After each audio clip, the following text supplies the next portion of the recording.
Here's something worth sitting with. Your utility bill isn't something you negotiate the way you might refinance a mortgage or shop your insurance. For an individual customer, there's no cap written down anywhere, and prices are set through a regulatory process you don't control. A reverse mortgage can free up monthly cash.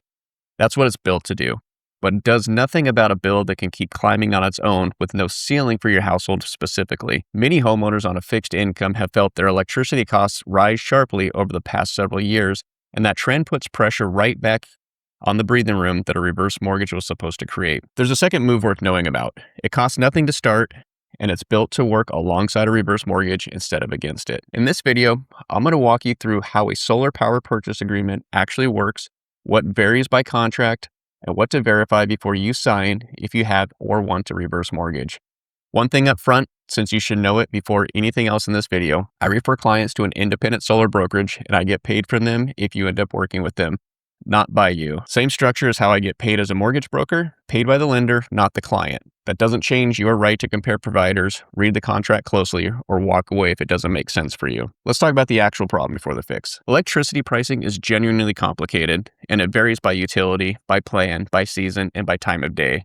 But here's one estimate worth knowing. Based on the rate data my solar partner has pulled, PG&E's residential rates have moved from roughly 25 cents per kilowatt hour in 2021 to around 47 cents today, an increase of about 86%. For a home using about 1,200 kilowatt hours a month, that difference works out to somewhere around $260 more every month for roughly the same electricity you were using 5 years ago. Unlike the fixed rate loan, there's no ceiling on what an individual customer pays here.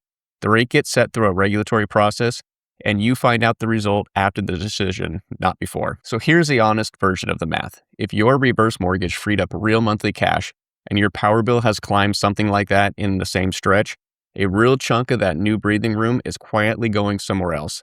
Your own number might be higher or lower depending on your plan and your usage. So before you do anything with solar, pull your last 12 months of bills and look at your actual trend. That's a better starting point than any average I can put on screen. So here's how the fix works. And I want to be precise about what's true generally versus what depends on your specific agreement. First, some context most people miss. The federal residential clean energy credit, the 30% credit homeowners could claim for buying panels outright, is not available for property placed in service after December 31st, 2025. That's a tax question, so if you're weighing out a purchase, talk to a tax professional about your specific situation. A third-party owned agreement works differently since you're not the one buying the equipment, so that particular credit isn't the deciding factor either way. Here's the plain language version of a PPA. A third-party energy company owns the panels, installs them on the roof, and maintains them for the term of the agreement, commonly 25 years. Instead of buying all your electricity from your utility, you buy the power those panels produce from that company, typically at a starting rate that's part of your specific proposal. You'll generally still remain a utility customer too, since you're usually still connected to the grid for delivery, minimum charges, and any power you draw beyond what your system produces.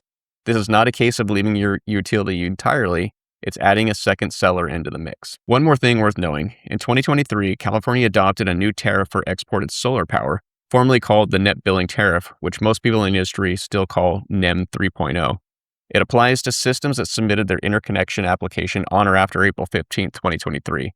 Under the new rules, sending extra power back to the grid is generally worth less than it used to be, and compensation varies by time of day rather than being one flat number. That's part of why a battery is worth evaluating for a lot of homes now, since storing your own daytime production to use in the evening can be more valuable than exporting it.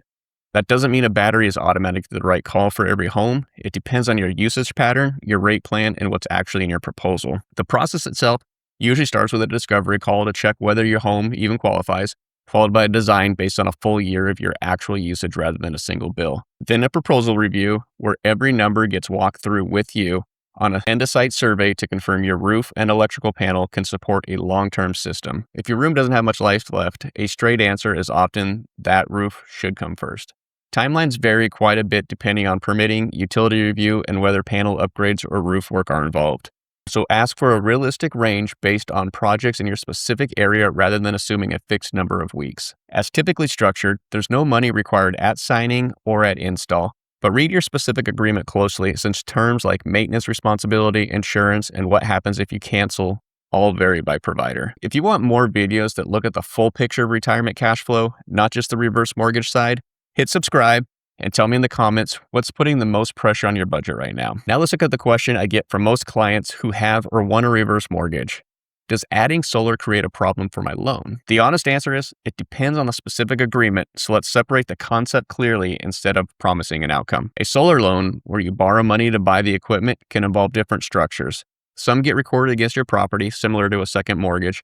Others use a different kind of financing. Either way, if you already have a reverse mortgage or you're applying for one, a HECM generally needs to hold the first lien priority. So any competing recorded interest is worth examining carefully. A power purchase agreement is generally not a loan against your home, since you're not borrowing money to buy equipment.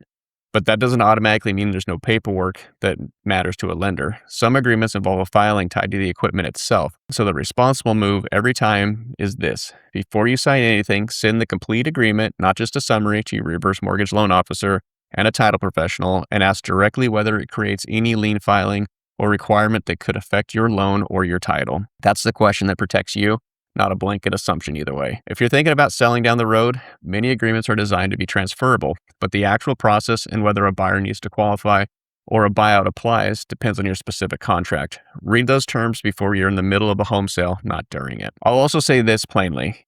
If a specific solar agreement creates a real title or lien priority conflict, that's not something to shop past. The point of getting your loan officer and a title professional involved before you sign anything is so you know where you stand, one way or the other, before you're committed to either agreement. And one more honest point before we wrap this section up. Adding solar generally doesn't disconnect you from the grid or bring your utility bill to zero. You'll typically see charges for grid connection and any power you draw beyond what your system covers. What this can do, when it's structured well, for your specific home, is shift a portion of your bill to a separate contracted price. That's a meaningfully different thing than your power bill goes away. I'd rather tell you straight than oversell it. So here's where that leaves us. A reverse mortgage frees up cash once, and utility costs for an individual customer aren't contractually capped the way a fixed rate agreement can be. A solar power purchase agreement is a second option worth evaluating, typically no money down as structured, but the specific terms, timelines, and any lien implications vary by contract. Get your own 12 months of bills, get the actual agreement in front of your loan officer and a title professional, and decide from there. If you want to talk through how a reverse mortgage fits your specific situation, book a call with me directly at joshborba.com/meet. And if you want to see whether your home qualifies for a solar agreement, I'll drop a link below for a separate discovery call with the solar brokerage I refer clients to, the same one I mentioned earlier that I may be compensated by. 2 different conversations, no pressure on either one, and the decision is yours either way.